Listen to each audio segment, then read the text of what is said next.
Joining us now is Alan Watt. He's a long-term researcher into the causative forces behind major changes in historical development.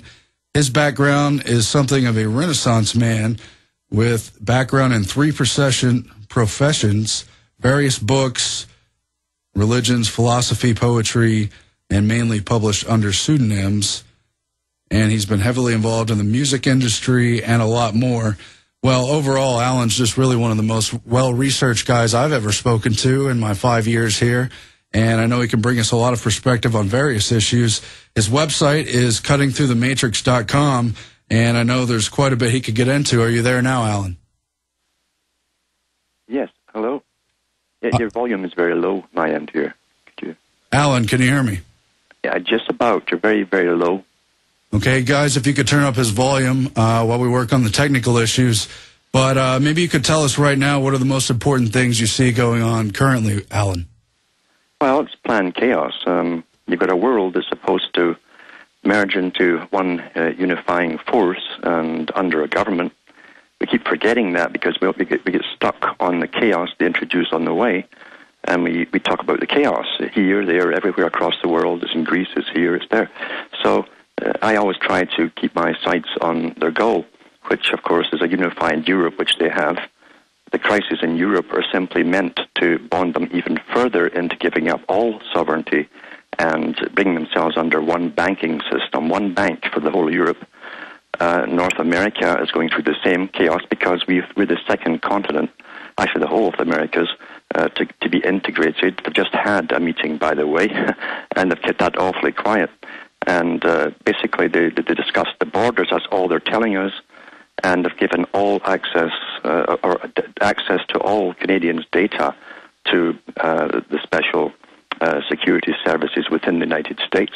We're being integrated every month, basically, into the next step of the amalgamation. They're trying to do the same with the Far East, Australia, New Zealand, China, Japan. All these countries come under the third bloc.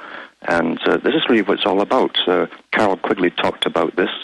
He said eventually it all comes under the Bank of International Settlements with the IMF running the countries or the blocks or regions. And, of course, a unified government for the world. That's supposed to come out of it all eventually. At the moment, they have to get a single government like Europe set up for the Americas. And this is also part of the chaos we're going through now.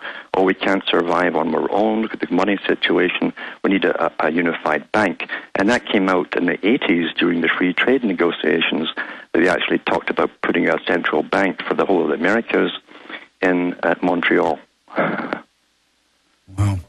Can you tell us what's going on right now in Europe with the bailouts and all the stuff happening with Greece and the U.S. Western role in funding it? Well, we'll get to that after the break. We're coming up on the music right now. Stay with us. We have Alan Watt and all of his insights and more coming up. Infowars.com. Stay with us. We are back. This is the Alex Jones Show. It's Monday, September 19th. I'm Aaron Dykes sitting in, and on the line with us is Alan Watt of cuttingthroughthematrix.com. Alan, the question I was trying to put to you before the break is, what's happening now with Germany and France trying to create a new bank over Europe, all to do this ill-advised Greek bailout, and what will the Western countries' role be in paying for that? Well, we already have a treaty. I don't know if people realize that Canada and the U.S. made a treaty with the EU and to help with the bailouts should they come. We're actually doing it already anyway. That was separate from the NAFTA deal and the European deal, and so we're all in it together. That's the whole idea of this chaos, this planned and well-managed chaos, is to get everyone to their knees until the public say, well, nothing's working, please make it better, and they come forward with their new idea, which is an old idea, very old. They'll dust off the old parchments they've all signed and got ready, and they'll present to the public the plan that was set up even when they created the IMF, the International Monetary Fund. Remember, Bretton Woods was part one, and the founder of it said there'll be a part two after he's dead, which is about now. And we're going through part two now. The idea is that a central bank must be set up for each one of these amalgamated, basically continents, North America, Europe, and one for the Far East as well. They'll have subsidiary banks, of course, they won't call them national governments anymore, but the partners within the region. And this is simply part two Bretton Woods we're going into with the central bank. And again, Quigley talked about that from the Council on Foreign Relations, from their own history records. That was the whole intention for 100 years, was to set up a supreme bank for the planet and a central bank for each one of the amalgamated continents, basically. Yeah. Right. Well, amalgamation would be the key word, consolidation. We know the IMF with the third world, it's been so much more about conditionalities than anything to do with the debt. That's just sort of the inciting incident to get the country on the line, and then the hook is total takeover, and now that's happening in Europe, no? Yeah. Well, the whole idea of the IMF is not to help third world countries. Never was. It was simply to start off with foreign aid. That was the con with foreign aid. And you give them foreign aid, you give them loans, you get them into trouble, they can't pay them back, and you go in and you grab all of their resources. That was the plan of the banks. And we must remember that even Rockefeller said the same thing, that we can't depend on national governments anymore. He said it's far better that an intelligent force, intelligentsia, and bankers who are used to dealing with economies run the world rather than leave it to the national interest groups to steer the way they want to go and into chaos and wars. That was his excuse for it. But of course, it was even older than him, this plan. And we're going through it now. And they've already announced in the IMF in Europe that they want the right, in fact, they've taken the right of some countries to start to do all of their financing for them. That's reading their books, doing their books, not leaving it to their own governments to do so. The IMF wants the power to be the big chief, basically, who will do every member's books. That's all of your economy and what goes to welfare, what goes to Social Security, healthcare, all of those things.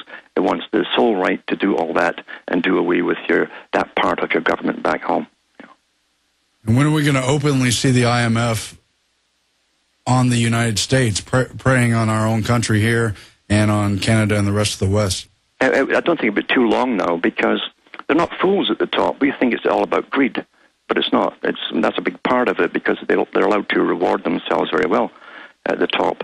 And they planned, of course, the bank crash. You can't take the reins of observation off of banks and let them go to it without them just simply ripping the whole continent off, which they did with their mortgage crisis, etc. But they plan to bring it down. You've got to get big changes happening. You've got to create chaos, and financial chaos is the easiest and the most powerful way to do it. And then that's when the public knows. They say, everything's broken, it's not working, please help us. So we turn around to the government, the ones who are abusing us, and ask them to make it better. And they come out with their plans. That's exactly what they're doing right now.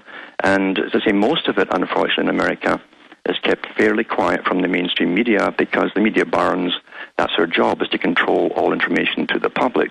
Nothing about informing us about truth or anything. It's about media, it's about really factual retention to themselves. But they've had that big meeting, as I say, and another 2 or 3 to go. And by 2012, they want the Americans to be amalgamated. We've watched them since 2005 openly meeting together, 2 presidents and a prime minister from Mexico, U.S. and Canada, signing agreements. They said that 5 to do. That was 2010, 5 major ones. And because there was such a backlash amongst those in the know, especially in Canada, and protests, they kept it quiet from then on, except for little bits in the paper. But they've just had another meeting. They go down separately now into Latin America and sign these charters separately, instead of going down as the 3 amigos that they used to do. And they sign the charters, and they're talking about amalgamations, and sharing our economies. That's also sharing your tax base, basically. All imports, exports. We're already doing that under the last big deal they signed with U.S. and Canada. We're sharing a lot of tariffs for imports and exports. People in the federal government in Canada, bureaucrats, can actually apply for jobs in similar positions in the U.S. Federal government, and vice versa. It's been that for a few years. We are integrating, and all of this chaos is meant to bring it on even more smoothly, setting it up for a smooth transfer. And there's no real shock once we're totally amalgamated. It's all working already. And that's the idea of crisis after crisis. To the public, remember, it's all perception management. It must sound like a logical, if unfortunate thing to do, is to give up all sovereignty and amalgamate into one giant continental system. Well, controlling chaos, I could see, is your key word today, and it's very appropriate. Just on Friday, we had Mayor Bloomberg predicting that there's going to be riots and economic rebellion if they don't pass the new phony jobs bill. Yeah, just more perception, as you say. Of course, as you know, I know you covered heavily at the time, they've been planning for economic riots for years, since at least 2007, openly in the public documents. The Army War College has written for people to get ready to control these economic riots, and now it's here. Do you see the NFL pat-down measures bringing TSA-style security to the bus and train and shopping centers as part of that same preparing for the economic collapse, or is that another part of the police state? It's part of that for sure, but it's also part of this terrorism nonsense is here with us forever now. This is permanent state. And they're simply training the public to adapt.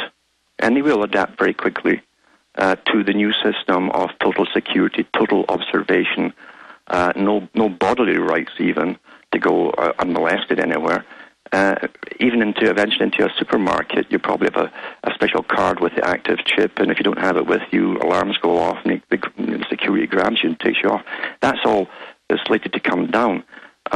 We forget, it's long before 2001, they were planning the amalgamation of America with Canada, Mexico. They brought Chile and a few other countries, Brazil, into it. There's quite a few countries actually that brought into the NAFTA agreement quietly. And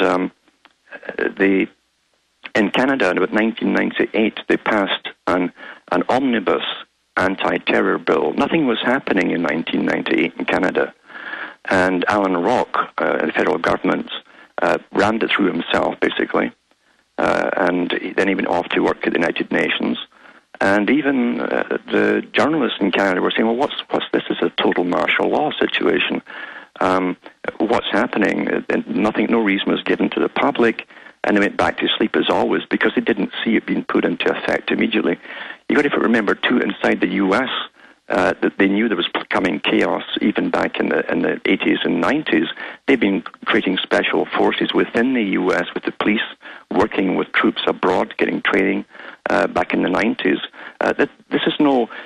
Actually, 2001 was just the kickoff of the next part of the plan. They'd already planned it and were implementing it long before that. Right. But specifically, what do you have to say now, only 3 years later, really 4 years later, on the revolution, flash mobs, and brain chips part of revealing the plan to come of a revolutionary population, particularly in the Middle East, police state, and the Western countries, Alan? Well, again, that's why they were creating this big super internal army since the 80s and 90s, the multi-jurisdictional task forces, they call them up here in Canada. They've even shown us the police practicing kicking doors in across the Middle East with the troops so they can come back here and do the same thing one day. So obviously, since they were going to use economics and inflation, unemployment, poverty to bring in this system, hyperinflation, they expect riots. They don't make a move without figuring out every possible reaction from every segment of society, and they plan for that before they even make the move. So there's nothing happening that's not supposed to happen according to those at the top.